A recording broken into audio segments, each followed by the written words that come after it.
Dopamine detox, regulating the dopamine system. After 1 year of abstinence, I began to notice something unsettling about myself.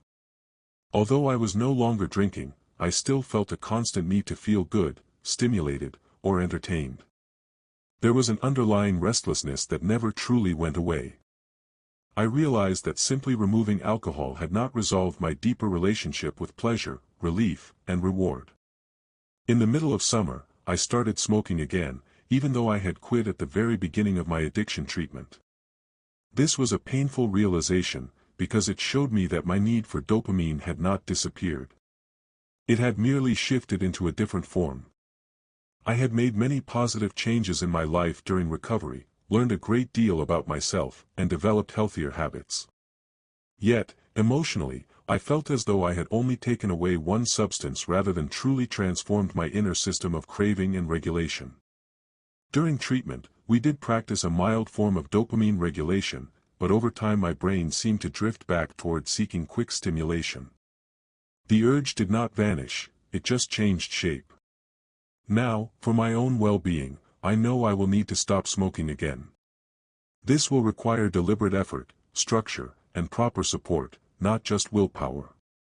I see it as the next necessary step in rebuilding a healthier relationship with my mind, my body, and my need for comfort.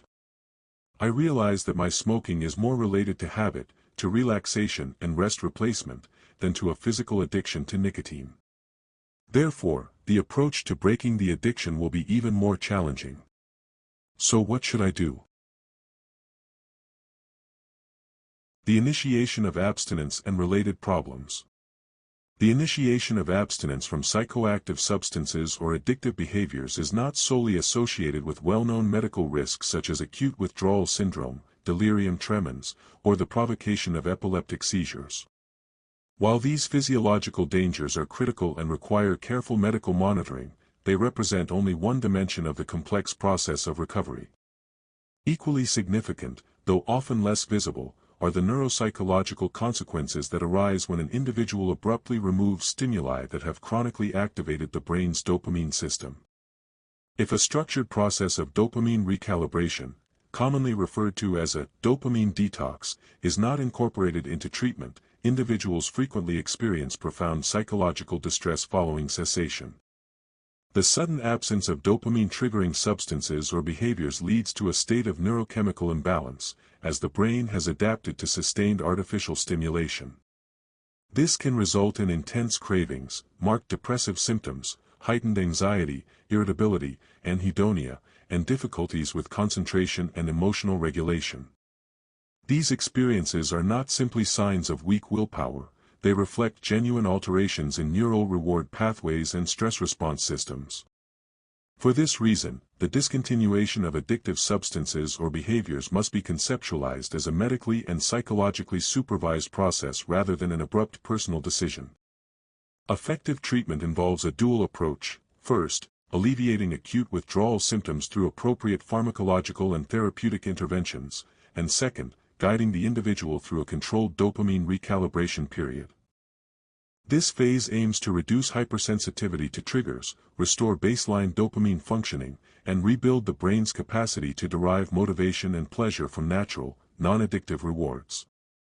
Ultimately, the goal of this integrated approach is not merely short-term abstinence but the establishment of sustainable, healthy patterns of behavior.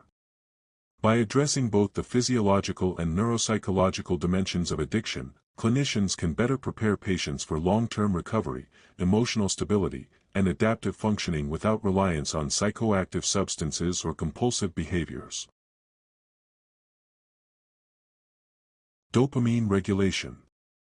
When people hear the term dopamine detox, many imagine something extreme: total withdrawal from technology, food, pleasure, and social interaction. Almost like a modern form of self-imposed asceticism. On social media, we see influencers boasting about multi-day fasts, complete isolation, ice-cold showers, and rigid discipline, as if suffering itself were a badge of honor. But this image is misleading, and often harmful. A more accurate term is dopamine regulation or recalibration. This is not about eliminating dopamine from the brain. That would be impossible and deeply unhealthy. Dopamine is a crucial neurotransmitter that plays a central role in motivation, learning, reward, movement, and our sense of meaning in life. Without dopamine, we would feel emotionally flat, unmotivated, and disconnected from reality. So the goal is not less dopamine, but a healthier relationship with dopamine. The real issue today is not dopamine deficiency, it is dopamine overload. Modern life constantly bombards us with fast, artificial rewards, drugs, endless scrolling, short-form videos, notifications, sugary foods, stimulants, video games, and instant gratification. Our brains were not designed for this level of continuous stimulation. Over time, this leads to dopamine desensitization. The brain becomes less responsive to normal, meaningful rewards like deep work, relationships, creativity, or physical activity. As a result, we need more and more stimulation just to feel normal. This creates a paradox: we are more stimulated than ever, yet less satisfied, less motivated, and more restless. A dopamine detox is therefore about resetting the brain's sensitivity, reducing artificial stimulation, and allowing our nervous system to recalibrate. It is a shift from instant pleasure to intentional living. Understanding the goal, the foundation. Before changing behavior, we must first understand why we are doing this. A dopamine detox is not punishment. It is not about proving willpower or moral superiority. If we approach it from a mindset of self-hatred or harsh discipline, we will only create more inner tension and resistance. The true purpose has three main components. Reducing constant stimulation. Most people today are rarely in a state of mental stillness. There is always noise, music, videos, notifications, messages, work, entertainment, or information overload. This keeps the nervous system in a chronic state of alertness. A dopamine reset creates space for calm and clarity. Restoring motivation for meaningful tasks. When we are used to instant rewards, deeper activities like studying, creating, exercising, or building relationships start to feel boring or exhausting. Dopamine recalibration helps us rediscover satisfaction in slower, more meaningful pursuits. Breaking compulsive habits.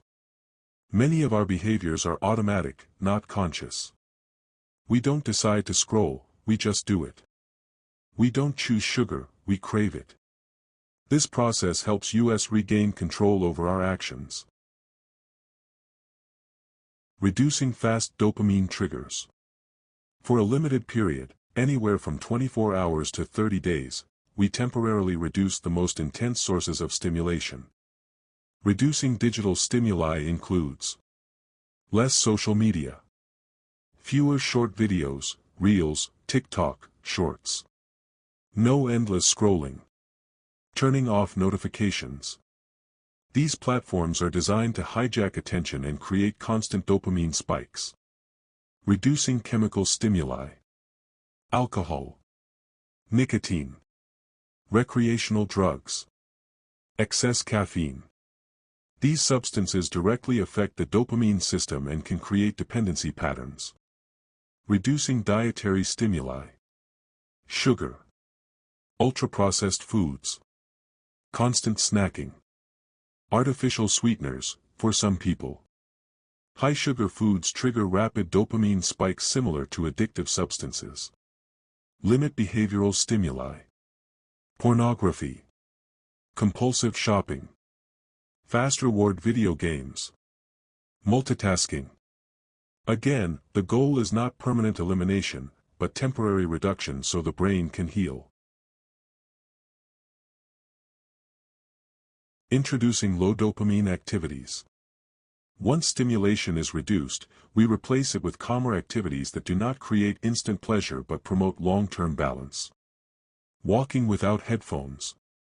Light exercise. Stretching. Breathing exercises. Meditation, even 5 to 10 minutes. Silence and boredom. Repetitive tasks like cleaning or organizing. Boredom is especially important. In today's culture, we avoid boredom at all costs. But boredom is actually the mental space where creativity, reflection, and emotional processing emerge. Boredom is not the enemy. It is a necessary condition for dopamine recovery. Structure and routine. The dopamine system thrives on predictability. This means waking up at the same time every day, eating regular meals, having a clear daily structure, focusing on only 1 to 3 key tasks per day. Less is more. Depth is more valuable than quantity. Consciously directing dopamine. Instead of banning pleasure, we learn to use dopamine correctly. The key principle is, effort first, reward second. This includes rewarding yourself after completing a task, tracking small progress, achieving one small win per day, finishing what you start. This teaches the brain an essential lesson: dopamine follows action, it does not precede it. Sleep and circadian rhythm. Sleep is the foundation of dopamine health. We need 7 to 9 hours of sleep. No screens at least 60 minutes before bed.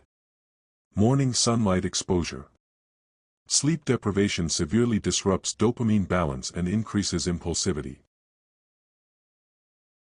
Nutritional support, no extremes. We avoid extreme diets or dangerous biohacking.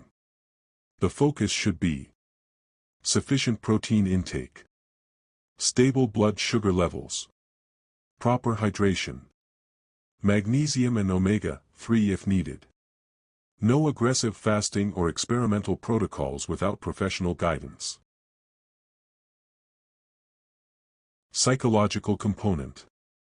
Many dopamine struggles are actually emotional struggles.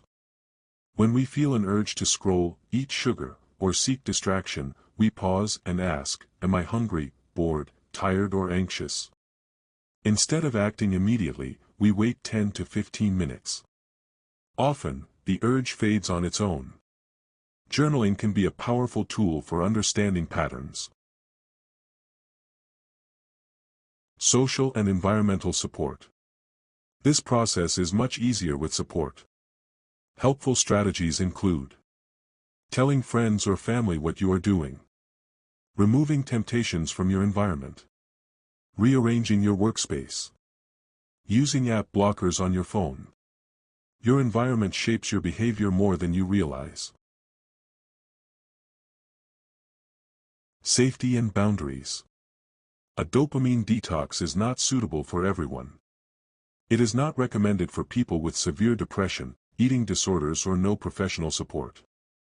If someone experiences intense anxiety, insomnia, or emotional emptiness, they should slow down or seek professional help. Conclusion. A controlled dopamine detox means less stimulation, more silence, more intentional action, less impulsivity, and greater inner stability. This is not about depriving yourself of pleasure. It is about rediscovering life in a deeper, more meaningful way. Instead of chasing constant excitement, you learn to appreciate presence, effort, and genuine fulfillment. You do not become less alive. You become more aware.